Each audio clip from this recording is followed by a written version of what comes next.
Hello guys, welcome to my YouTube channel. तो आप लोगों को ऐसा ही पता है कि SSC, GPO, SI, Delhi police and CAPF के अंदर फिजिकल्स एग्जाम चले हुए हैं जो 30 जनवरी से स्टार्ट हुए थे और 13 फरवरी तक वो फिजिकल एग्जाम चलने वाले हैं। तो मैं आप लोगों के साथ अपना एक्सपीरियंस शेयर करूंगा क्योंकि मेरा फिजिकल था सीपीओ का 1 फरवरी को जीसी फर्स्ट अजमेर के अंदर। सीआरपीएफ का ग्राउंड होता है, वहाँ पर सीआरपीएफ स्टाफ होता है। तो उसी के साथ मैं अपना फिजिकल पर्सनल एक्सपीरियंस शेयर करूंगा जिससे आप लोगों को कुछ हेल्प मिल सके आने वाले फिजिकल्स के अंदर। तो पहले मैं ये अपना बता देता हूँ कि मैं वहाँ क्वालिफाई हुआ या अनक्वालिफाई हुआ।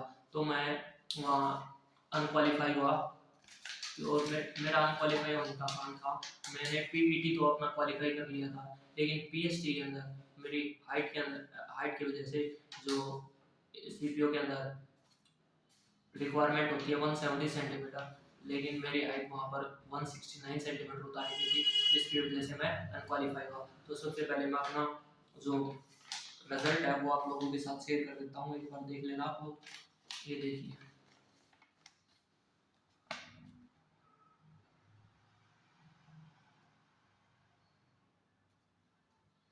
ये देखिए यहाँ पर 169 सेंटीमीटर मेरी हाइट उतारी गई थी और यहाँ पर मैं 1600 metre, 100 metre long jump, high jump, इन सभी में मैं क्वालिफाई था, लेकिन मेरी हाइट की वजह से मैं अनक्वालिफाई हो गया।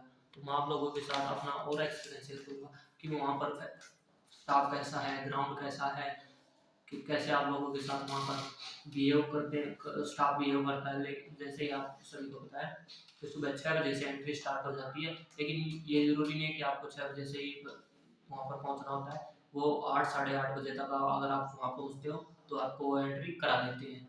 और जी जीसी फर्स्ट में गेट नंबर जो 2 से एंट्री मिलती, गेट नंबर 1 से एंट्री मिलेगी। और फिर आप वहाँ से जाने के बाद अगर जैसे ही आप एंट्री करोगे उसके लिए जैसे एक आपको 4 पासपोर्ट साइज फोटो, चार पासपोर्ट साइज फोटोग्राफ होने चाहिए। आपकी एक आईडी होनी चाहिए, आईडी में आप Aadhaar card, PAN card, driving licence ले सकते हो। और एक सबसे ज़रूरी बात, अगर आपको दिल्ली पुलिस ही चाहिए तो आपको ड्राइविंग लाइसेंस वहाँ पर लेके जाना पड़ेगा। ड्राइविंग लाइसेंस की 2 कॉपी आपको वहाँ पर देनी पड़ेगी, जमा करानी पड़ेंगी, जिससे आपको दिल्ली पुलिस के अंडर कंसिडर किया जाएगा। जैसे ही आप एंट्री करोगे, आपको एंट्री करने के बाद वहाँ पर बैठा दिया जाएगा और आप सभी लोगों को एक एक फॉर्म दिया जाएगा। 5 से 6 पेज का वो फॉर्म होता है, आपको वो फॉर्म फिल करना पड़ेगा। जो बिकॉज अगर कुछ वहाँ पर आपको कुछ पर नहीं पता है उसमें क्या चीज़ फॉर्म फिल करनी है और क्या नहीं करनी, तो आप वहाँ से स्टाफ से पूछ सकते हो। वो स्टाफ आपको कॉलम बाई कॉलम आराम से बताता चलेगा कि क्या क्या फिल करना है और क्या फिल नहीं करना है।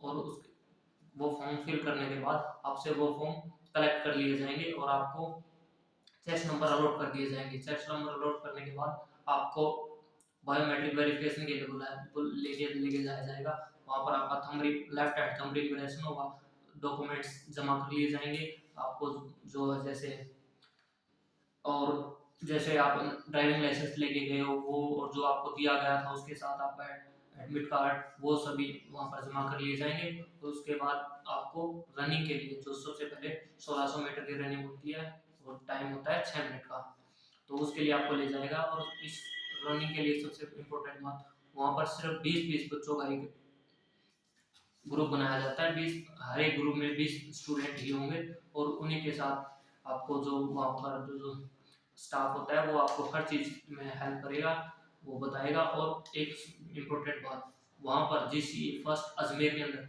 रोड पे रनिंग नहीं होगी, रनिंग आपके ग्राउंड में ही होगी। 400 मीटर का ट्रैक होगा और वहाँ पर 2 करोड़ लगती हैं। वो 4 करोड़ वाला ग्राउंड नहीं है, उसमें सिर्फ 2 ही करोड़ लगेगी, जिससे आपको 1600 मीटर क्लियर करने में और बहुत ही आसानी होगी। तो आगे चलते हैं। 1600 मीटर की रनिंग 20-20 बच्चों का ग्रुप बनाया जाएगा और फिर वहाँ से आपकी रनिंग कंप्लीट होने के बाद आपको वो हर मिनट के बाद आपको टाइम का अनाउंसमेंट करते रहेंगे कि 1 मिनट, 2 मिनट, और 6 मिनट होने के बाद फिर वो आपको जैसे प्रत्येक सेकंड की काउंटिंग भी करेंगे।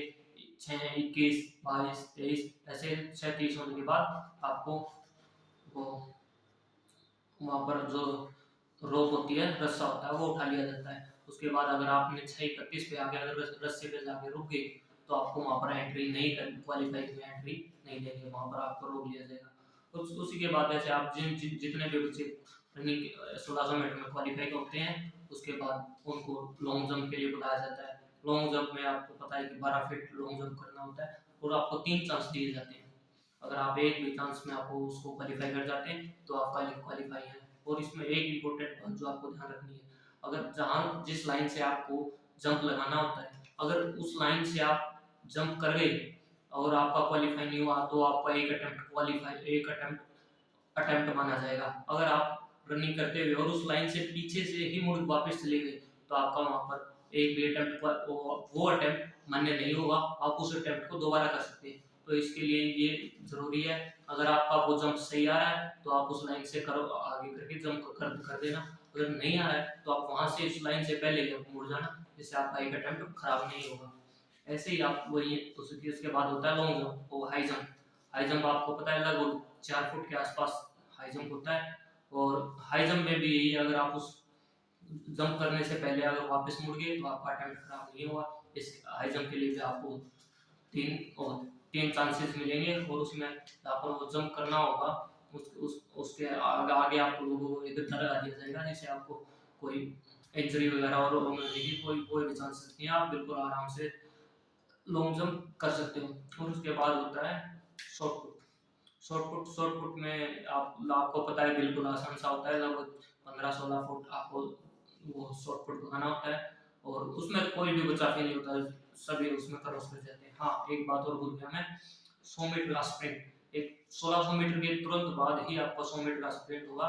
16 वो ऐसे कराते हैं जैसे जितने भी बच्चे आए हैं, जितने भी 300 बच्चों की रिपोर्टिंग होती है उसमें से 160-170 के लगभग अप्रोक्स वहाँ पर रिपोर्टिंग होती है। उस सभी की 1600 मीटर रनिंग कराने के बाद आपको 100 मीटर के स्प्रिंट के लिए ले जाया जाएगा। वहाँ पर सिर्फ 10 बच्चों का ग्रुप बनाया जाएगा और 10 बच्चों के ग्रुप को ही 100 मीटर के लिए रनिंग कराया जाएगा। और अभी तक उन्होंने वहाँ पर जितना मुझे पता चला कि सिर्फ 31 तारीख को सिर्फ एक बच्चा फेल हुआ था 100 मीटर के स्प्रिंट में, वो भी उसकी खुद की अपनी वजह से, क्योंकि वो बीच में रुक गया। नहीं तो 100 मीटर में और उसमें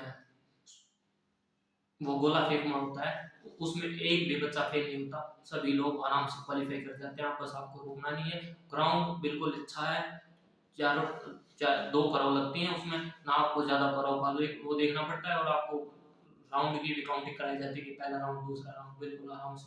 बिल्कुल इस चीज़ में जो वहाँ का स्टाफ है बहुत ही कोऑपरेटिव है। आप जितना उनके साथ कोऑपरेट करेंगे वो आपके साथ उतना ही कोऑपरेट करेंगे। अगर आप वहाँ पर जाके कोऑपरेट नहीं करते हैं और कुछ ऐसी हरकतें करते हैं जिससे उनको इनकन्वीनियंस, अगर उनको प्रॉब्लम होती है तो वो आपके साथ ऐसा ही बिहेव करेंगे जैसा आप कर रहे हैं।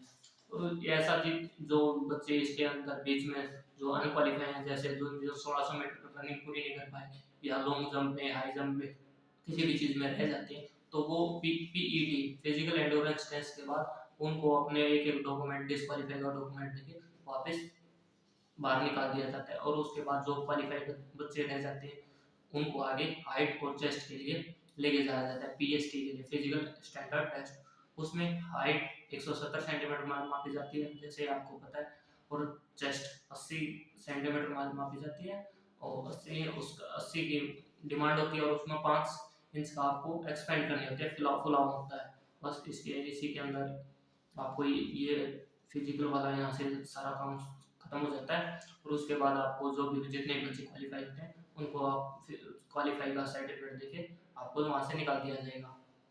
और एक बात और, वहाँ पर काफ़ी सारे जो रेशियो होता है कि कितने क्वालिफाई होते हैं कितने क्वालिफाई होते हैं, आपको जितने भी हर बैच में 20 बच्चे बचाएंगे तो वो कम से कम 7 से 8 बच्चे ही 1600 मीटर की रनिंग क्वालिफाई कर देते हैं। उससे और ज़्यादा जितने भी बच्चे रहेंगे वो सारे डिस्क्वालीफाई, लगभग इतना एवरेज आता है वहाँ पर 7 से 8 बच्चे ही पास होते हैं हर ग्रुप के अंदर। और लॉन्ग जंप में भी 15-20 बच्चे आराम से बिल्कुल बाहर होते हैं और सबसे ज़्यादा वहाँ पर बाहर होते हैं 1600 मीटर रनिंग में और हाई जंप में। हाई जंप में बहुत बच्चे बाहर होते हैं और वहाँ का जो मैं आपको एवरेज बताऊँ कि डेली बेसिस पे लगभग कितने की वो क्वालिफाई होकर निकलते हैं, वहाँ से लगभग 30 से 35 बच्चों का ही एवरेज आ रहा है, क्योंकि मेरा एक था 30 को 31 को और लगभग एक को, और 30 से 35 बच्चे वहाँ पर टोटल क्वालिफाई हो गया निकलते हैं। और जो रिपोर्टिंग होती है वो 160 से 170 के बीच ही वहाँ पर रिपोर्टिंग होती है। आप बस हाइट और चेस्ट के अंदर वहाँ पर कोई कॉम्प्रोमाइज़ नहीं करते। अगर आपकी 170 सेंटीमीटर है तो वो आपके 170 सेंटीमीटर ही उतारेंगे, ना इससे ज़्यादा उतारेंगे ना इससे कम उतारेंगे। लेकिन जिसकी अगर 170 सेंटीमीटर नहीं है तो मैं तो यही कहूँगा कि अगर आप जाइए, आप अलग है क्या पता वहाँ पर आपके उतर जाए, नहीं तो जितनी जितनी आपकी हाइट है उतनी उतारेंगे वो। और कुछ स्टाफ बिल्कुल कोऑपरेटिव है। ये मैंने अपना फेस और पर्सनल एक्सपीरियंस आप लोगों के साथ शेयर किया है। अगर आपको अच्छा लगे तो इसमें आपके बहुत आपकी हेल्प होगी। तो अगर आप ऐसे ही इन्फॉर्मेशन चाहते हैं, जैसे मैं अपना एक्सपीरियंस शेयर करता हूँ, तो आप मेरे इस यूट्यूब चैनल को सब्सक्राइब करिए और मुझे सपोर्ट करिए। Thank you.